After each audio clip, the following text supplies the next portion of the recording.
এক অতি আশ্চর্য ঘটনাই ঘটে গেল আমি বলতে পারি, এই কারণে যে সজীব ওয়াজেদ জয় এবং সাংবাদিক ইলিয়াস একটা বিষয়ে এসে তারা একমত হয়েছেন, এবং কি এই বিষয়টা বর্তমান সরকারের সাথে যিনি এই মুহূর্তে বাংলাদেশ ব্যাংকের গভর্নর হিসাবে দায়িত্ব পালন করছেন আহসান এইচ মনসুর, ওনাকে নিয়ে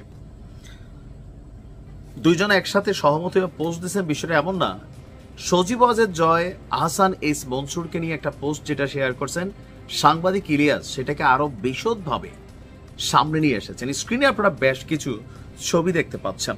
এই ছবিগুলো হচ্ছে বাংলাদেশ ব্যাংকের গভর্নর আহসান এইচ মনসুর, ওনার মেয়ে মেহেরিন সারা মনসুর। সম্প্রতি দুবাইতে ৪৫ কোটি টাকা দিয়ে তিনি একটা ফ্ল্যাট কিনেছেন, আর তার এই ফ্ল্যাট কিনাকে কেন্দ্র করে আলোচনা সমালোচনা বইছে। কারণ বাংলাদেশ সরকারের মধ্যে গত 10 মাসে সবচেয়ে বেশি বিদেশ ভ্রমণ করেছেন আমাদের এই গভর্নর এইচ এম মনসুর। অভিযোগ, প্রতিবার বিদেশ সফরে গিয়ে তিনি আপনার অনেক টাকা বাংলাদেশ থেকে পাচার করে তার মেয়েকে দিয়ে আসতেছেন। বোঝাই যায় যথেষ্ট অত্যাধুনিক বা আধুনিক ছবি দেখে বুঝতেছেন কি জিলজিলা আপার চেহারা, গায়ের থেকে মাখন বায়া বায়া পড়তেছে, বড় লোক হইলে যা হয় আর কি। যাই হোক, এখন কোন জায়গা থেকে দুইজনের মতটা মিলছে দেখেন। ফেসবুকের এক পোস্টে সজীব ওয়াজেদ জয়ের আনা অভিযোগের পরিপ্রেক্ষিতে আপনার এইচ এম মনসুর যে বক্তব্যটা দিচ্ছেন, বা সাংবাদিক ইলিয়াসও যে অভিযোগ করছেন, অথবা জনাব তারেক যে অভিযোগ করছেন, অনেকে এটা নিয়ে মার্কেট পুরা গরম। ওনার বক্তব্য হচ্ছে যে এই সম্পত্তিটা ওনার মেয়ের সম্পত্তি।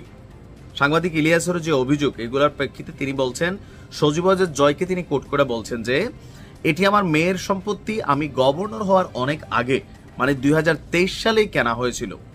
আমার মেয়ে বিবাহিত এবং ব্যবসায়িক কারণে দুবাইতে তার স্বামী সন্তানদের সাথে থাকে, তার বয়স 40, সে নিজেই একটি বাড়ি কিনতে পারে, আমার এই বাড়ির সাথে কোনো সম্পর্ক নেই। নিষিদ্ধ সংগঠন ছাত্রলীগের কেন্দ্রীয় নির্বাহী কমিটির সাবেক সাধারণ সম্পাদক এস এম জাকির হোসেন একটা পোস্ট শেয়ার করেন, সেই পোস্টটাকে আবার শেয়ার করছে সজীব ওয়াজেদ জয়। ওই পোস্টে বলা হয়েছিল, জুলাই ষড়যন্ত্র বিপ্লবের পর হঠাৎ বাংলাদেশের ব্যাংকের গভর্নর হয়ে যাওয়া আহসান এইচ মনসুর তার আদরের মেয়ে মেহেরিন সারা মনসুরের নামে গত 24 ডিসেম্বর 2024 সালে ৪৫ কোটি টাকার ফ্ল্যাট কিনেছেন, এবং কি তিনি অর্থ পাচারের সাথেও জড়িত বলে অভিযোগ করা হয়েছে, যেটা সজীব ওয়াজেদ জয় শেয়ার করেছেন। অপরদিকে এই একই বিষয়ে বা ওনাকে নিয়ে সাংবাদিক ইলিয়াস হোসেনের পোস্টগুলো আরো একটু জটিল।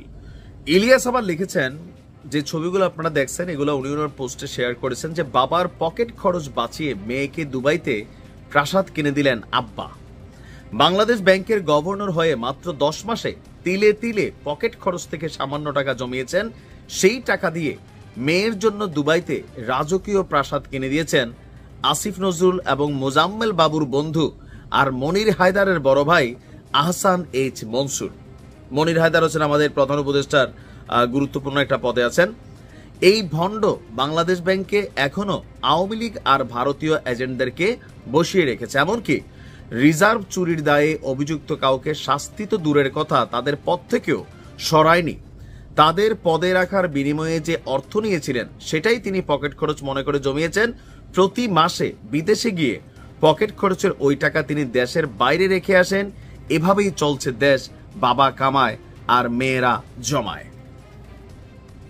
এখন এই একজন ব্যক্তিতে আমি দেখলাম যে আওয়ামী লীগ এবং সাংবাদিক ইলিয়াস একটা শক্ত অবস্থান নিয়েছে। কাকতালীয় যে সজীব ওয়াজেদ জয় এবং সাংবাদিক ইলিয়াস একই ব্যক্তিকে নিয়ে কাজ করছেন বা কথা বলছেন, শুধু তারা না, আরো অনেকেই। কারণ ওনার মেয়ের এই বিলাসী জীবন বা পোশাক আশাক দেখে অনেকের মন্তব্য যে এই দেশের এলিট ক্লাসরা রাষ্ট্রের বিলাসবহুল লাইফকে এনজয় করেন, রাষ্ট্রের বিলিয়নস অফ টাকা মাইরা দেন, তারপরে এই টাকা দেশের বাইরে পাচার করেন।